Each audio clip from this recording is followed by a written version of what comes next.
Hello aviators, welcome to Alpha to Sky. Now that we have understood the Hague Convention, Montreal Convention of 1991 and the Montreal Protocol, let's solve a few questions on these topics to test our understanding on these topics. So starting with the first question, while cruising over international airspace, an Indian registered aircraft is unlawfully seized by a passenger. There was a hijack that happened and the aircraft was registered in India.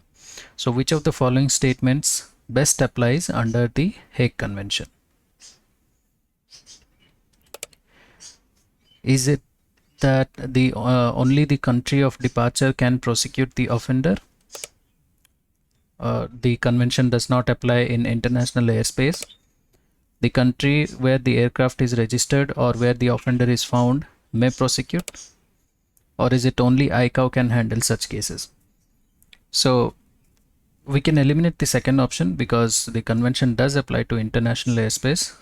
In fact, most of the conventions are applicable to the international airspace. So the country of departure, if it's the country of registration, it can prosecute the offender, but it's not that only the country of departure can prosecute the offender. So the correct answer here is that the country where the aircraft is registered or where the offender is found may prosecute.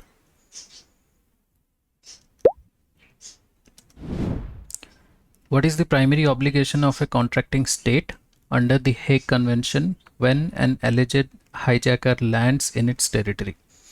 So a hijacker landed in a territory of a country. What is the primary obligation of that contracting state? So since it's a contracting state, so it comes under the convention, so it should be following the rules that are mentioned in the convention, right?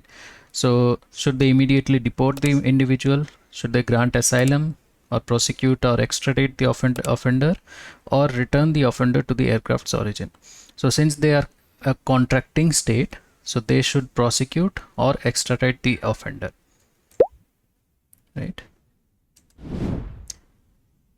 An individual sets fire to fuel storage tanks at a major international airport.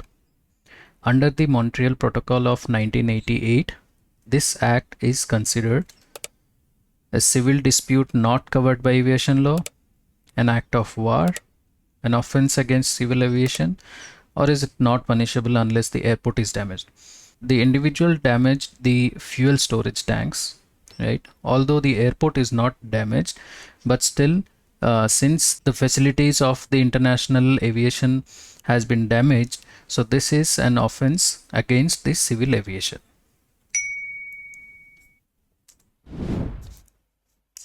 Which of the following act does not fall under the scope of the Montreal Protocol 1988? Damaging airport navigation equipment, smuggling gold on board an aircraft, attempting to destroy an aircraft on the ground, or use of weapons at a civilian airport.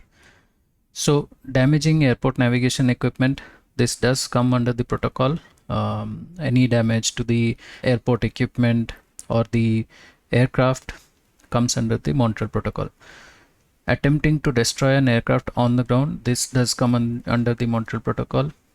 Use of weapons at civilian airport to cause damage to the passengers, to hurt the passengers or to cause damage at an airport, this does come under the Montreal Protocol. So smuggling of gold on board an aircraft, it does not come under the Montreal Protocol.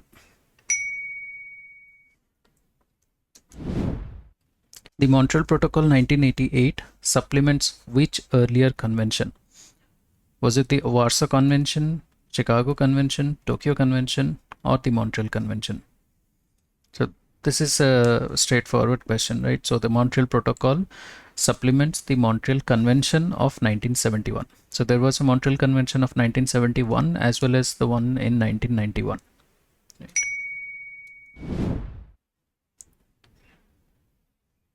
A terrorist is caught while planning to detonate a device near the air traffic control tower of an international airport, but the act is prevented before any actual damage.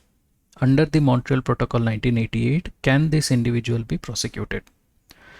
So he tried to detonate a device near the ATC, but before he could do any damage, he was caught. So is this still, is the individual can still be prosecuted or not? No, because no damage was caused. Yes, because attempted acts are covered. Only if the individual is a foreign national, or no, unless the aircraft was affected. So the individual must be prosecuted because he attempted to cause damage to the airport facility. An attacker disables the instrument landing system of a civilian airport, causing delays but no physical harm. Is this covered under the Montreal Protocol 1988? So since this is an attempt to damage the instrument landing system, so he did cause inconvenience in the air travel, right? So that is covered under the Montreal Protocol, and yes, this is covered, and he must be prosecuted. So yes, it is covered under Montreal Protocol because attacks on navigation aids are included. A suspect involved in bombing an international terminal escapes to a non-signatory country. What is the obligation of that country under the Montreal Protocol 1988? So he was involved in bombing an international terminal, and now he escapes to a country which is not a contracting country to this convention. So it's a non-signatory country. So what is the obligation of that country under the Montreal Protocol 1988? It must prosecute under international law. It must extradite if there is a bilateral agreement. It has no legal obligation under the protocol, or it must hand over the individual to the UN. So since this country is a non-signatory country, so none of the rules of this convention applies to that country. They can practice their own laws around it, and so there is no legal obligation as such as from this convention on that country, right? So it has no legal obligation under the protocol. What is the primary objective of the Montreal Protocol 1991? To ban the use of all plastic explosives in civilian industries, to mandate the marking of plastic explosives for detection by security screening, to ensure plastic explosives are used by military personnel, or to replace metal detectors with chemical detectors. So if you remember, we had discussed that this protocol mandates the marking of plastic explosives. So marking is not just marking with text or signs. This is adding some detectors to the explosives so that it can be detected at the security screening.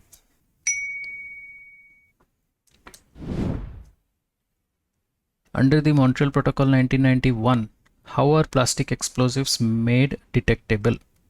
Right, again the same thing. Is it by embedding GPS chips? No. Is it by altering their color? No. Is it by adding volatile chemical markers or tagging? Or is it by storing them in with metal containers?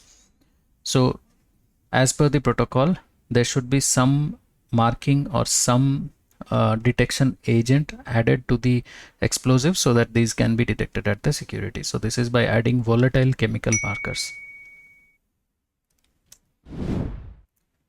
What must a contracting state do with unmarked plastic explosives already in its possession? So before this convention was applied, there were explosives that were already produced and they were in possession, right? Someone already owns these explosives which were not marked. So what must a contracting state do with those explosives which are not marked? Destroy or consume them under strict control within a specified time, legalize them for domestic use, export them to a non-signatory country, or store them indefinitely. So they cannot store them indefinitely because that can be misused at any point of time. So they are required to destroy or consume them under strict control within a specified time.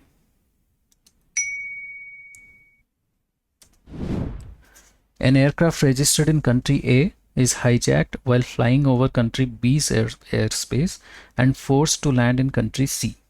Where does the Hague Convention allow prosecution of the offender? So aircraft is registered in country A, it was flying over B when it was hijacked, and it finally landed in country C. Only country A where the aircraft is registered, only country C where the hijacker was caught, any of the countries A, B or C, only ICAO has jurisdiction in this case. So as per the convention, the country of registration or the country where the aircraft landed or the country over which the hijacking happened can prosecute the offender. So the answer is any of the countries A, B or C. A passenger forces a flight attendant to redirect the aircraft using threats but does not enter the cockpit or take direct control. Does this qualify as an unlawful seizure under the Hague Convention? The passenger forced the flight attendant to redirect the aircraft using threat. He threatened, but he did not enter the cockpit or take the direct control.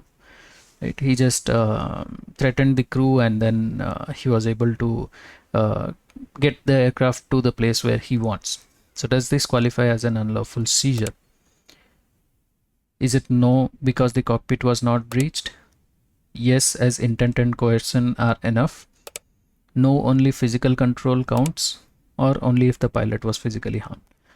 So as per the Hague Convention, it is the intent of unlawful seizure that is considered, right? So it there might be no physical harm to anybody or any action as such, but still the intent is what matters. So the correct answer is yes, as intent and coercion are enough. Next, a hijacker lands in a contracting state and claims political asylum. What does the Hague Convention mandate? So the hijacker landed in a contracting state, right? And he claims political asylum. So he requests the state to give him asylum and to protect him against prosecution by the state of registration, right? So what does the Hague Convention mandate? The state must grant asylum if prosecution is likely. The state can deport the individual to any country. The state must prosecute or extradite regardless of asylum claims. The state can choose to ignore the act if it occurred in airspace. So as per the Hague Convention, since the state is a contracting state to the Hague Convention, they must prosecute or extradite regardless of any asylum claims. That is how the Hague Convention protects the international aviation. Okay. If a crew member conspires with a passenger to unlawfully divert an aircraft for personal or political reasons, is it covered under the Hague Convention? So now a member of the crew along with the passenger, they unlawfully divert an aircraft for some reason. It could be personal or political. So is it covered under the Hague Convention? As we discussed in the previous question, it is the intention that matters, right? So if the intention was to unlawfully seize the aircraft or unlawfully divert the aircraft, then it is considered as a crime under the Hague Convention, and the person should be prosecuted. So the correct answer here would be yes, any person who unlawfully seizes the aircraft is covered. Awesome, we did it. So make sure you put your comments, any suggestions that you have. Do like, share and subscribe if you like the video. Remember, the only time you fail is when you fall down and stay down. Said by Stephen Richards. Thank you.